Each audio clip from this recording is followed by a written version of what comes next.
Há alguns anos atrás, dois filmes britânicos receberam o Oscar da Academia de melhor filme do seu respectivo ano.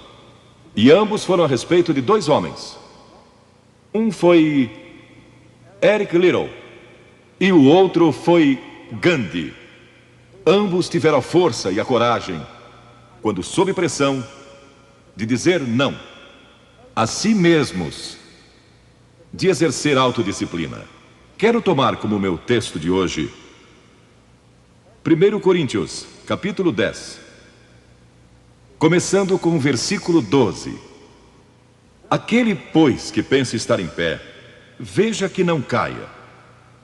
Não vos sobreveio tentação. Ouçam isto: não vos sobreveio tentação que não fosse humana. Todo ser humano enfrenta tentações no decorrer de sua vida. Mas Deus é fiel e não permitirá que sejais tentados além das vossas forças. Pelo contrário, juntamente com a tentação, vos proverá livramento, de sorte que a possais suportar. Deus proveu escape, se você conhece a Cristo.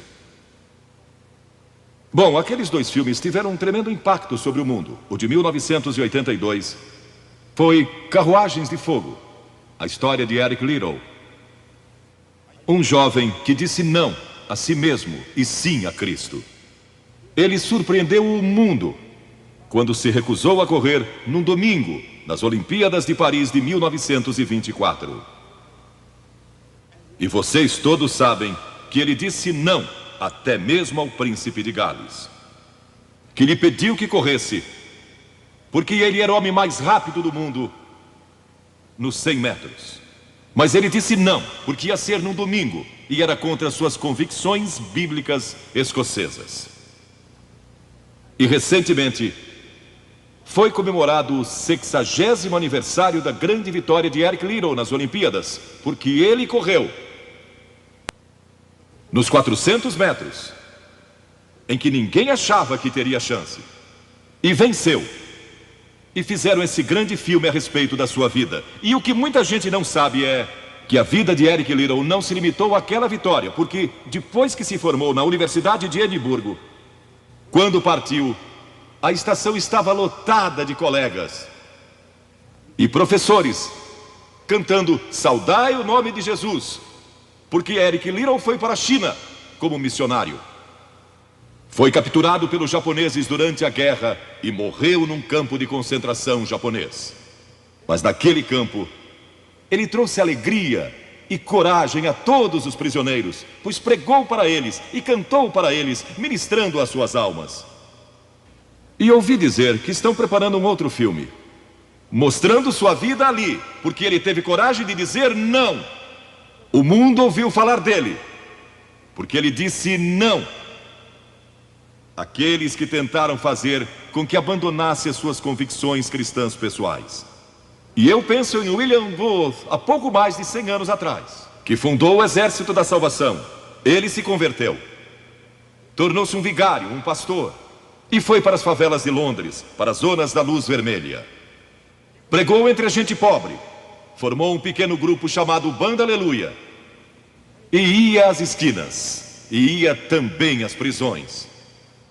E alguns dos líderes religiosos da época não gostaram daquilo. E assim ele foi chamado diante de uma conferência de líderes religiosos e disseram: William Booth, você vai pregar onde nós o mandarmos, senão será excomungado. Ali estava ele, diante daquela vasta assembleia de pastores. Que podia dizer? Catherine Booth, que se tornou tão famosa quanto ele, sua esposa, estava na galeria e abanou o seu lenço gritando: William, diga não! E William obedeceu sua esposa e disse não, e assim nasceu o Exército da Salvação.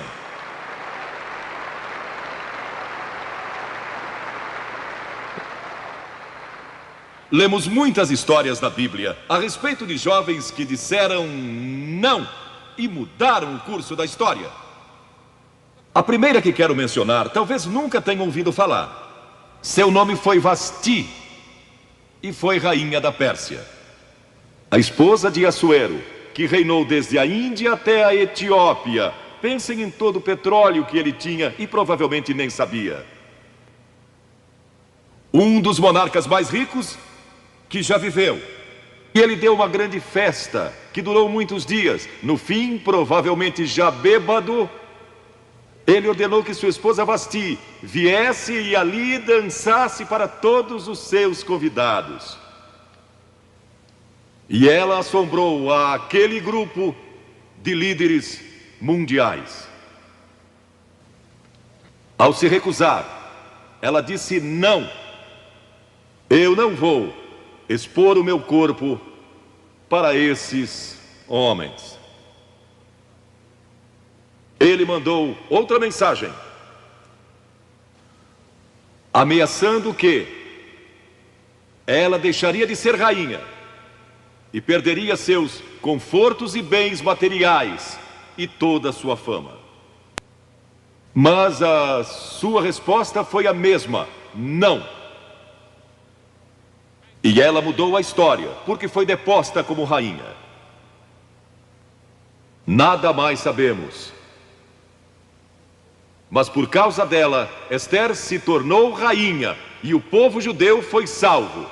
E até o dia de hoje, o povo judeu celebra um grande feriado, porque uma mulher disse não e abriu a porta para a salvação do povo judeu, porque havia um homem como Hitler, e era o primeiro-ministro do país, decidido a destruir e aniquilar os judeus. Agora, a Bíblia tem muito a dizer a respeito de sensualidade e lascívia e depravação. A palavra lascívia significa a tendência de incitar desejos sensuais. Sensualidade significa o apelo proposital aos sentidos físicos para satisfação pessoal. Talvez lendo um livro pornográfico ou assistindo um filme impróprio. A Bíblia diz que devemos nos abster das paixões carnais, da sensualidade, que fazem guerra contra a alma. Elas estão em guerra contra a sua alma e seu espírito. E a Bíblia diz que devemos nos abster delas, ficar longe delas. E então a Bíblia usa outra palavra, réprobo. Agora, isso se refere a pessoas totalmente depravadas, de consciências mortas ou cauterizadas, não sabem mais corar, perderam a capacidade de discernir entre o bem e o mal. E em Romanos 1:28 lemos: e por haverem desprezado o conhecimento de Deus, o próprio Deus os entregou a uma disposição mental reprovável para praticarem coisas inconvenientes. Ou seja, Deus desistiu deles dizendo: vão em frente, gozem toda depravação e toda sensualidade que quiserem, não vou perturbá-los. Ainda não. Mas saibam que seus pecados os acharão e prestarão contas no dia do juízo.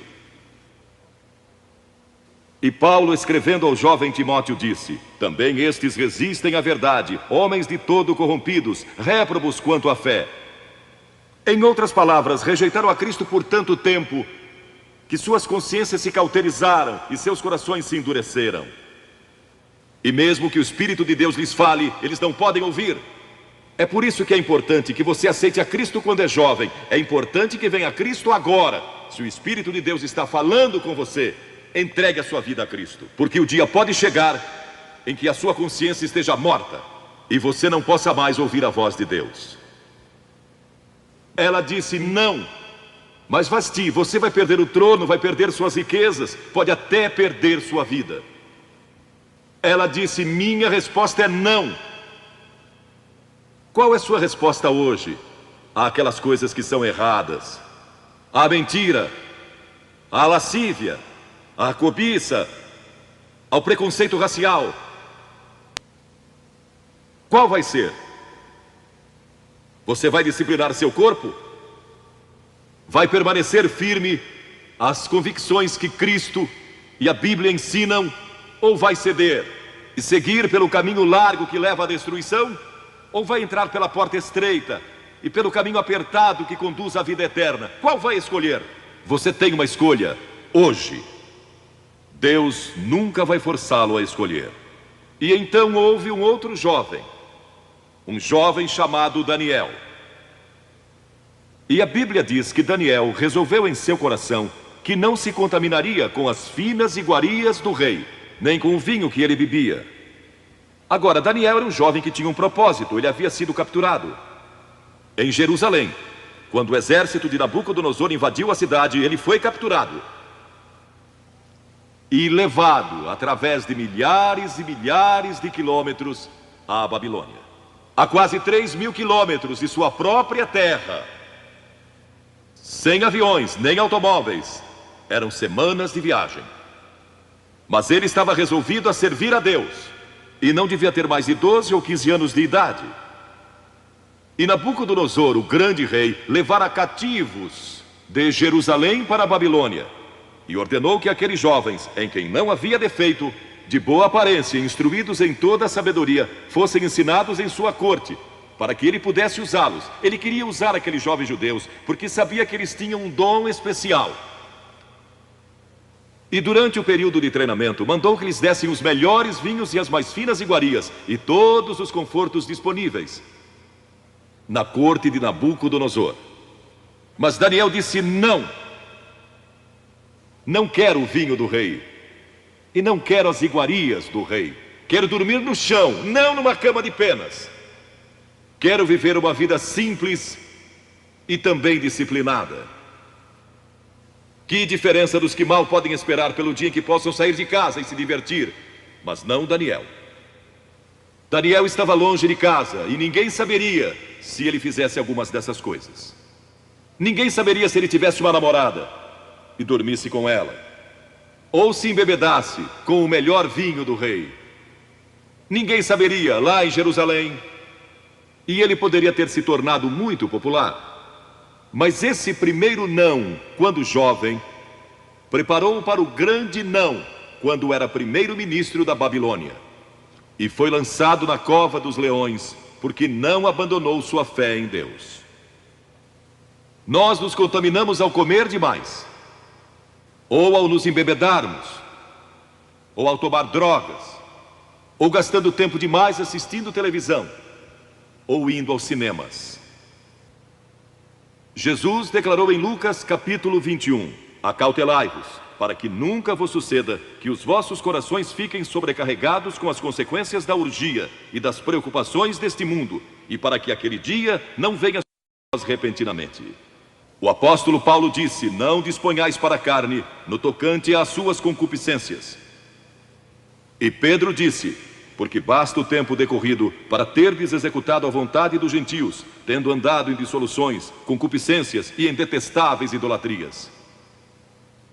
A Bíblia diz que devemos disciplinar nossas mentes e também nossos corpos, e disciplinar o coração pela nossa fé em Cristo.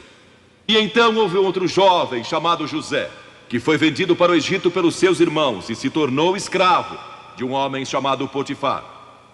E Potifar tinha uma linda esposa, e José era forte e bonito.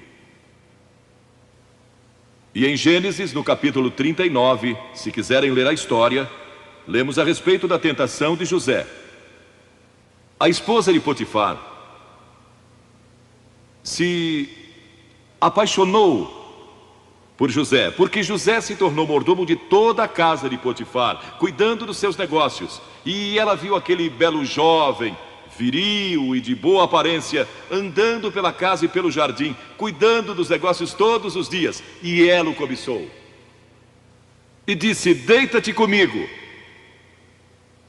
Ele disse: não.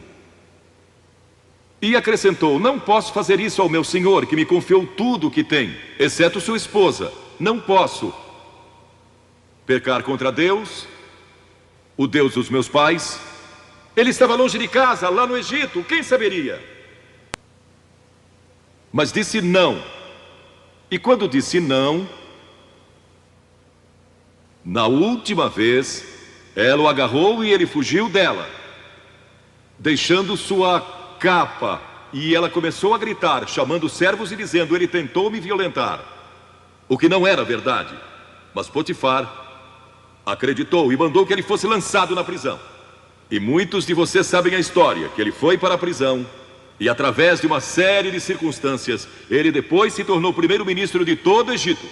e governou o Egito sob o faraó. Deus o guardou e o promoveu, porque José teve a coragem de dizer não quando foi tentado. Agora, sexo não é pecado.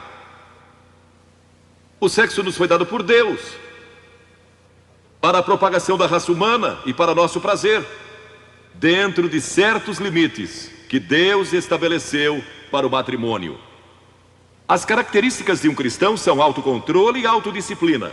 E Paulo, escrevendo a Timóteo, disse: conserva-te a ti mesmo puro. Mas como você pode se conservar puro num mundo como este? Como pode se manter puro olhando para as bancas de jornais ou assistindo a alguns filmes? Como pode se manter puro com as tentações que enfrenta todo dia? Não pode, de modo algum, exceto se Cristo está em seu coração, Ele lhe dará força e o poder, porque nenhuma tentação lhe sobrevirá. Entregue sua vida a Cristo hoje, deixe que Ele controle a sua vida, deixe Ele ser Senhor de sua vida, deixe que Ele controle essa área de sua vida, sua mente, seu corpo e sua vida sexual. Deixe que Ele tome conta dela.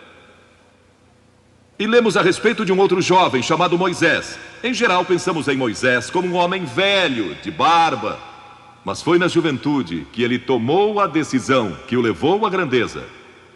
Porque a Escritura diz: pela fé Moisés, quando homem, talvez 17 ou 18 anos de idade, recusou ser chamado filho da filha do faraó. Recusou. Ele fez uma escolha, preferindo ser maltratado junto com o povo de Deus, a usufruir prazeres transitórios do pecado. Agora, observe que ele estava no Egito. Era filho da filha de Faraó, herdeiro do trono do Egito. E talvez seria o próximo faraó. Mas ele fez uma escolha, porque sabia que seu povo, o povo de Israel, era escravo dos egípcios. E ele teve que tomar uma decisão no auge da sua glória. E no auge de tudo o que lhe foi oferecido. E ele disse não a Faraó: não vou ser seu filho, prefiro sofrer e morrer com o meu povo e servir o Deus vivo e verdadeiro. E foi exatamente o que ele fez. E conhecemos Moisés hoje como um dos grandes homens da história. Ele rejeitou os prazeres transitórios do pecado. E há uma diferença entre prazeres e alegria. Quem ama os prazeres empobrecerá, diz a Bíblia. E ela cita um homem que disse: entreguei meu coração à loucura e aos seus prazeres, mas tudo isso é correr atrás do vento. Quem vive em prazeres está morto, embora viva, amando os prazeres mais do que a Deus. A Bíblia diz que há pessoas que amam os prazeres mais do que amam a Deus. É o seu caso? Você ama Deus mais do que ama prazeres pecaminosos? Não falo de esportes e todas essas coisas maravilhosas que temos. Falo de prazeres pecaminosos. Mas a alegria é produzida pelo Espírito Santo. E há centenas de passagens que falam dessa alegria. Você pode ter alegria, mesmo quando não tem prazer, porque a alegria é profunda. O anjo disse aos pastores naquela grande noite: não temais, pois vos trago boa nova de grande alegria, que o será para todo o povo. E mesmo no sofrimento, quando você recebe a Cristo, Deus não remove o sofrimento. Ele não remove todos os problemas e as dificuldades da sua vida. Não faz isso. Ele não promete, se você está desempregado, conseguir um emprego amanhã se você aceitar a Cristo hoje à noite. Ele promete que lhe dará graça e força e alegria em qualquer situação. Bem-aventurados sois quando os homens vos odiarem e quando vos expulsarem da sua companhia, vos injuriarem e rejeitarem o vosso nome como indigno, por causa do Filho do Homem. Regozijai-vos naquele dia e exultai. Ele disse: quando vierem a mim e tiverem problemas e tribulações e as pessoas odiarem vocês, ele disse: exultai, porque grande é o vosso galardão lá no céu, pois dessa forma procederam seus pais com os profetas. Todos que viverem piedosamente em Cristo serão perseguidos, a Bíblia diz. Ainda haverá sofrimento. Jesus disse: quem não tomar a sua cruz e negar-se a si mesmo, não pode ser meu discípulo. Moisés escolheu a alegria de seguir a Deus, em vez da vida de prazeres no Egito. O que você está seguindo? Qual é a sua escolha nesta hora? E então o último é Jesus. Jesus foi tentado em todas as coisas à nossa semelhança, mas sem nenhum pecado. Quer dizer que Jesus foi tentado a mentir? Sim. Que Jesus foi tentado a cobiçar? Sim. Que ele foi tentado a adulterar? Sim. Que Jesus foi tentado a roubar? Sim. Ele foi tentado em todas as coisas, como nós, mas sem pecado. Como ele teve vitória sobre a tentação? A Bíblia nos diz, no capítulo 4 de Mateus, e em muitos outros textos, mas vou falar só deste. O diabo veio a ele quando ele estava faminto e sedento e disse: se és o Filho de Deus, manda que estas pedras se tornem em pães. Observem que ele tentou colocar dúvidas na mente de Jesus quanto à sua identidade. Agora, Jesus era o Filho de Deus, nascido de uma virgem, Filho de Deus, que foi ressuscitado dos mortos pelo poder de Deus e está vivo hoje. Mas o diabo pôs dúvidas em sua mente. Ele estava fraco e cansado e faminto, um ser humano. Ele não enfrentou o diabo como filho de Deus, enfrentou-o como homem. E ele sempre respondeu citando as Escrituras. É por isso que você deve decorar as Escrituras. Nem só de pão viverá o homem, mas de toda palavra que procede da boca de Deus. Jesus disse que há uma coisa que é mais importante que a comida, e sexo, e coisas materiais. É sua vida espiritual. E então ele disse: se tu és o Filho de Deus, atira-te abaixo, porque está escrito: aos seus anjos ordenará a teu respeito que te guardem, para não tropeçares. E Jesus de novo respondeu: está escrito, não tentarás o Senhor teu Deus. E então o diabo levou a um alto monte e lhe mostrou todo o futuro do mundo, todos os reinos que ainda estavam por vir. E lhe disse: se dobrares o teu joelho e me adorares, eu te darei todos os reinos do mundo e sua glória. Jesus não argumentou se ele podia fazer isso. O diabo pode dar-lhe qualquer coisa. Alguns de vocês estão vendendo as suas almas por nada, coisas sem valor.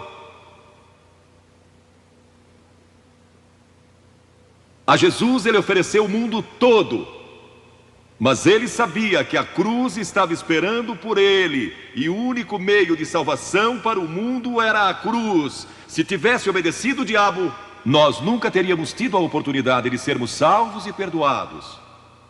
Jesus teria tomado um atalho e nós estaríamos perdidos. Mas Jesus disse: está escrito, ou melhor, começou dizendo: retira-te, Satanás, porque está escrito, ao Senhor teu Deus adorarás e só a Ele darás culto. E assim o diabo deixou, e anjos vieram e o serviram. Observe como Jesus enfrentou o diabo ao ser tentado.